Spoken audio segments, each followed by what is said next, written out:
Lucille et Hakim prennent un verre après leur footing.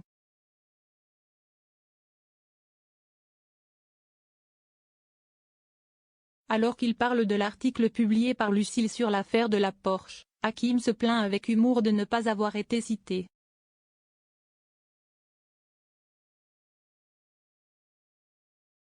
Dans son article, la journaliste n'a pas hésité à accabler Florent Grasset.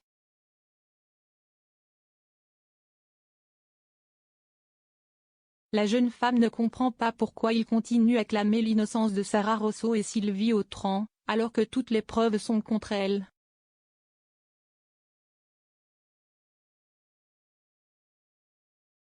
Au cabinet, l'article de Lucille ne plaît pas à tout le monde.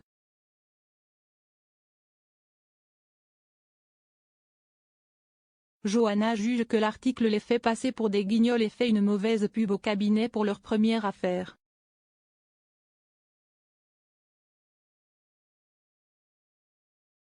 Florent est sûr de lui.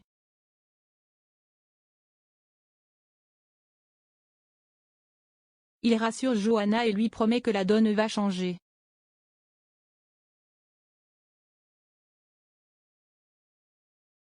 Plus tard, Florent retrouve Sarah.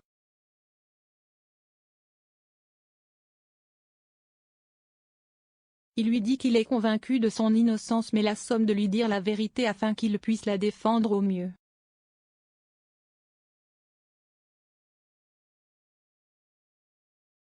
Sarah maintient sa version et dit qu'elle a prémédité le coup, mais qu'elle et Sylvie se sont résignés au dernier moment.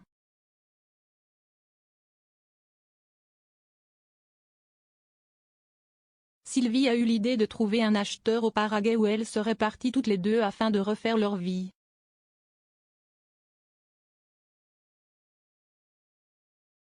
De toute évidence, quelqu'un les a doublées mais elle ne sait pas qui.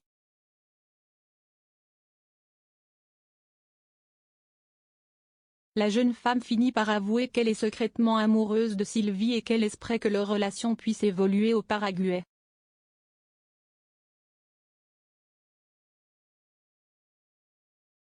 Johanna veut préserver l'image de son nouveau cabinet.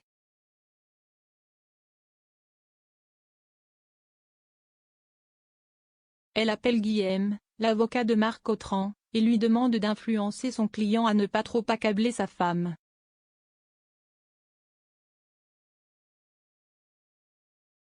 En échange, elle promet qu'elle incitera sa cliente à donner l'emplacement de la Porsche.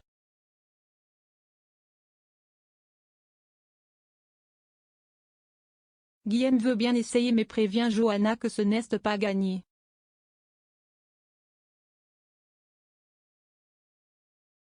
Florent informe Johanna que Sylvie et Sarah continuent à clamer respectivement leur innocence.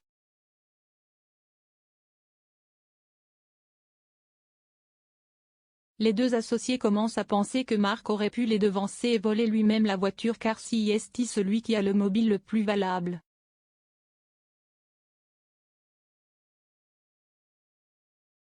Florent retrouve le contact du transporteur que Sylvie avait sollicité pour emmener la voiture au Paraguay.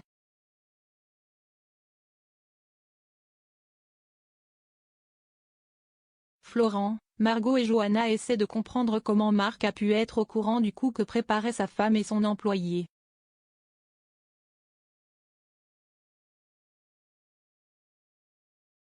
Margot appelle le transporteur en se faisant passer pour une nouvelle cliente qui souhaite transporter des meubles jusqu'au Canada.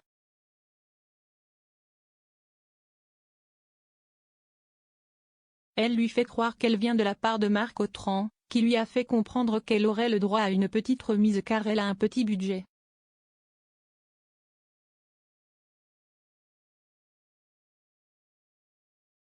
Dès qu'il entend le nom de Marc Autran, le transporteur lui accorde 10% de remise.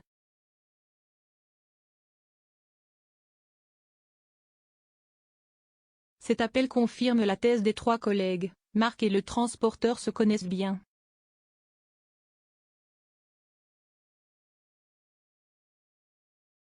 Hakim et Elise vérifient les box louées sous de fausses identités, sans succès.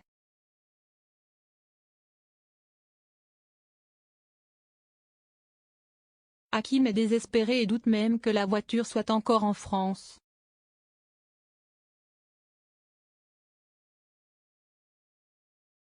Kira propose à Camille de faire une soirée plage.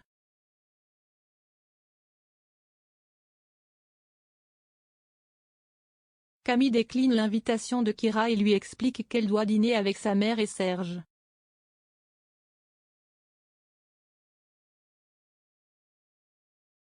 Kira est surprise que Camille appelle le compagnon de sa mère par son prénom et non plus par connard.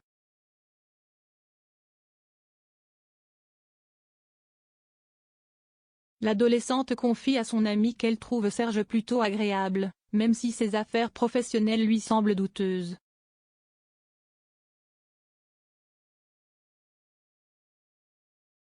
Kira espère qu'il ne se servira pas de la mère de Camille, qui est banquière, pour faire des coups tordus.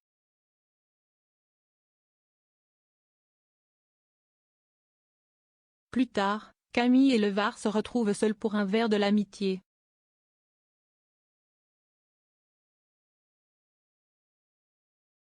L'adolescente remercie Serge pour ses actions vis-à-vis d'elle et de Kira.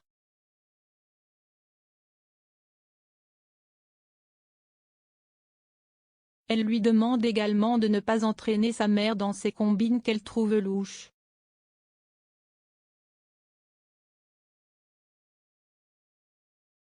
Serge rassure Camille et lui dit qu'il est avocat, pas gangster.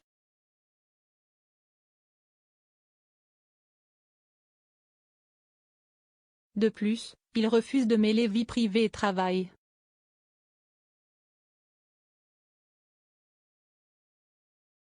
Serge est réellement amoureux de Laetitia.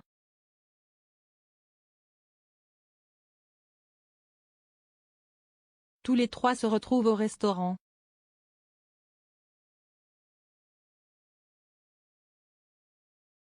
Laetitia est surprise par la complicité naissante entre Camille et Serge, sachant qu'ils reviennent de loin.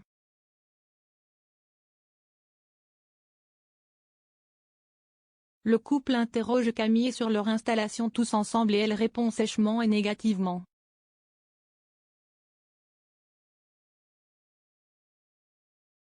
Avant d'éclater de rire.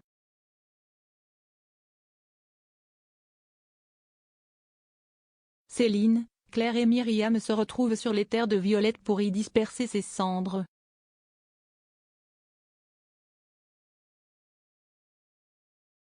Elles sont toutes les trois très émues.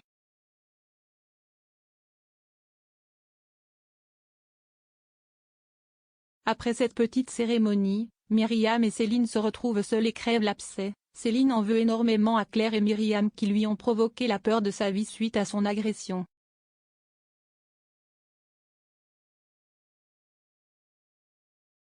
Myriam tente d'expliquer à Céline que c'était la seule solution pour lui faire comprendre qu'il fallait respecter les dernières volontés de Violette et lui rappelle qu'elle n'a pas fait beaucoup mieux en l'accusant à tort d'avoir tué Violette pour l'héritage.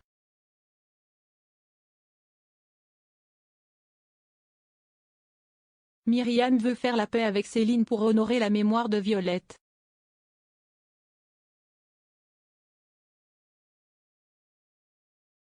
Si Céline n'est pas fermée à cette option, elle lui répond qu'il faudra du temps pour digérer toute cette histoire.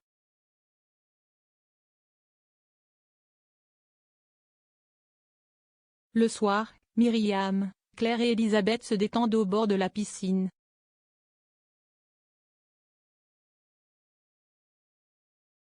Elisabeth est intriguée par le dénouement rapide de toute cette histoire et demande à Claire et Myriam comment elles se sont débrouillées pour que Céline abandonne les poursuites contre elle.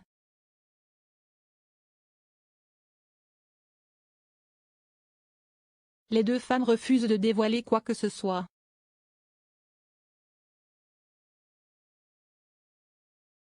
Elisabeth les invite à un barbecue organisé par elle.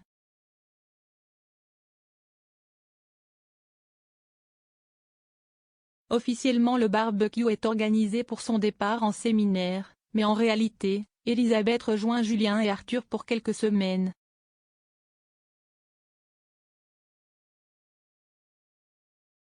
Elle veut tout faire pour convaincre Arthur de rentrer en France avec elle.